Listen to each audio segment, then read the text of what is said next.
हरियाणा सरकार की सबसे बड़ी प्राथमिकता है जनता का कल्याण। किसान हो, व्यापारी हो या आम आदमी, महाराजा अग्रसेन के दिखाए रास्ते पर चलते हुए हरियाणा सरकार हर वर्ग के लिए एक सुरक्षित और समृद्ध भविष्य की नींव रख रही है। ये रिपोर्ट देखें।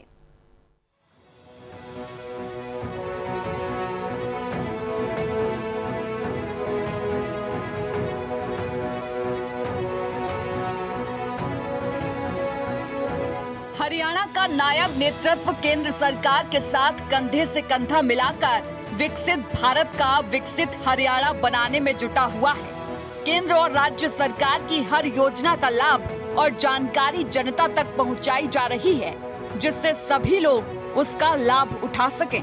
22 सितंबर को नवरात्रों की शुरुआत के पावन अवसर पर मोदी सरकार ने देशवासियों को बड़ा तोहफा देते हुए GST 2.0 लागू कर दिया है। इस रिफॉर्म से जनता से जुड़ी कई जरूरी वस्तुओं पर टैक्स कम हो गया है, जिसका लाभ सीधे तौर पर हर वर्ग को मिल रहा है। हरियाणा में भी GST रिफॉर्म का लाभ धरातल पर जनता तक पहुंचा है। मुख्यमंत्री नायब सिंह सैनी ने लाडवा में GST 2.0 को लेकर दुकानदारों से बातचीत की, उनसे फीडबैक लिया। इस दौरान दुकानदारों ने GST में कटौती के लिए CM का आभार जताया। बधाई है जी, प्रधानमंत्री जी ने काम किया, बहुत अच्छा। और स्वदेशी का नायब जी को जय श्री राम।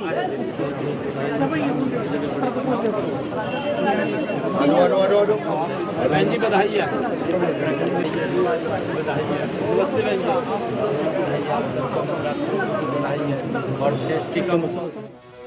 विकसित हरियाणा का संकल्प प्रदेश के किसानों के कल्याण के बिना संभव नहीं हो सकता। इसी को ध्यान में रखते हुए हरियाणा सरकार ने किसानों के हित में भी एक बड़ा कदम उठाया है। राज्य में धान की खरीद निर्धारित समय से पहले ही शुरू कर दी गई है, ताकि किसी किसान को अपनी उपज बेचने में परेशानी ना हो। खुद CM नायब सिंह सैनी ने कुरुक्षेत्र के लाडवा में धान की खरीद शुरू कराई। CM ने अनाज मंडी में फसल खरीद की तैयारियों की समीक्षा भी की। हरियाणा सरकार महाराजा अग्रसेन के दिखाए मार्ग पर चल रही है। सबका साथ सबका विकास की नीति नायब सरकार का मूल मंत्र है। सरकार का लक्ष्य हर व्यक्ति तक सरकारी योजनाओं का लाभ पहुंचाकर उन्हें आत्मनिर्भर बनाना है, जिससे प्रदेश और देश का भी समावेशी विकास हो सके। हम देखते हैं आज भारत दुनिया में एक ब्राइट स्पॉट्स के रूप में, एक चमकते सितारे के रूप में आज दुनिया को भारत दिखाई दे रहा है।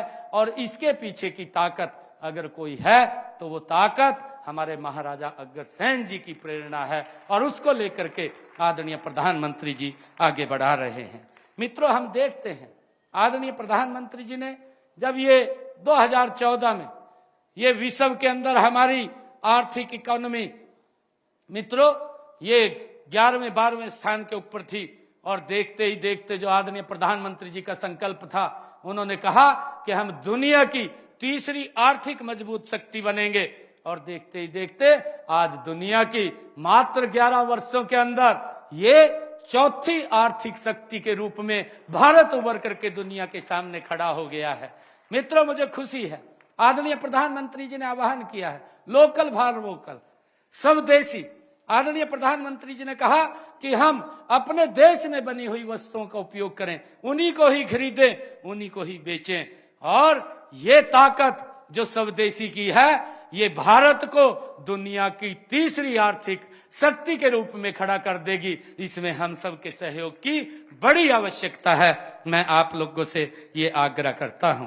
मित्रों, एक बार फिर मैं महाराजा अग्रसेन जी को नमन करता हूं, उनको प्रणाम करता हूं, और आशा करता हूं कि अग्रवाल समाज उनके आदर्शों का पालन करते हुए समाज सेवा के महान कार्य को जारी रखेगा। CM नायब सिंह सैनी ने ये बयान पंचकुला में आयोजित महाराजा अग्रसेन जयंती के कार्यक्रम में दिया। इस मौके पर CM ने देश के विकास में अग्रवाल समाज के योगदान का भी जिक्र किया। साथ ही CM ने हरियाणा सरकार के उद्योगों और व्यापारियों के हित में उठाए गए कदमों की भी जानकारी दी, जिनकी बदौलत हरियाणा आज देश विदेश के निवेशकों की पहली पसंद बन गया है। आज जिस भी क्षेत्र पर हम नजर डालें, हर क्षेत्र में अग्रवाल समुदाय के लोगों की भूमिका देखने को मिलती है, अगर हम कहीं पर भी ध्यान करें।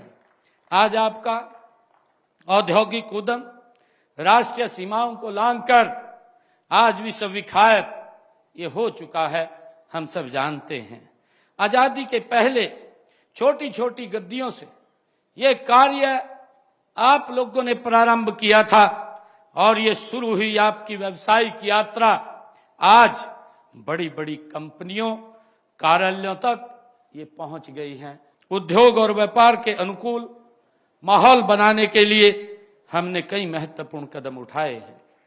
मित्रों, हमने गुरुग्राम में स्टार्टअप की मदद के लिए जीएसटी सुविधा सेल स्थापित किया है। इससे स्टार्टअप को पंजीकरण से लेकर रिटर्न दाखिल करने तक एंड टू एंड इसमें मदद मिलेगी। हमने वहां पर जो स्टार्टअप का जीएसटी सुविधा सेल वो बनाया है। और इसी प्रकार मित्रों, हमने पंचकुला में एमएसएमई जीएसटी सुविधा सेल की स्थापना यहां पंचकुला में भी हमने की है। इससे छोटे उद्यमियों को आसानी से जीएसटी अनुपालन करने में इसमें भी बड़ी मदद मिलेगी।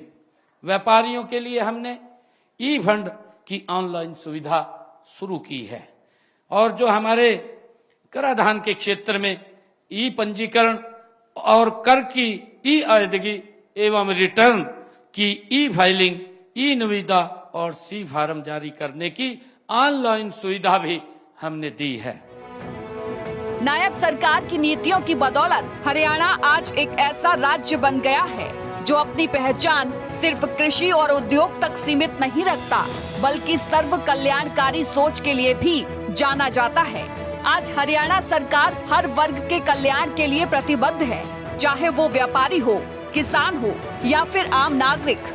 सरकार का लक्ष्य एक ही है, अंतिम व्यक्ति तक विकास का लाभ पहुंचाना और देश को आगे बढ़ाना।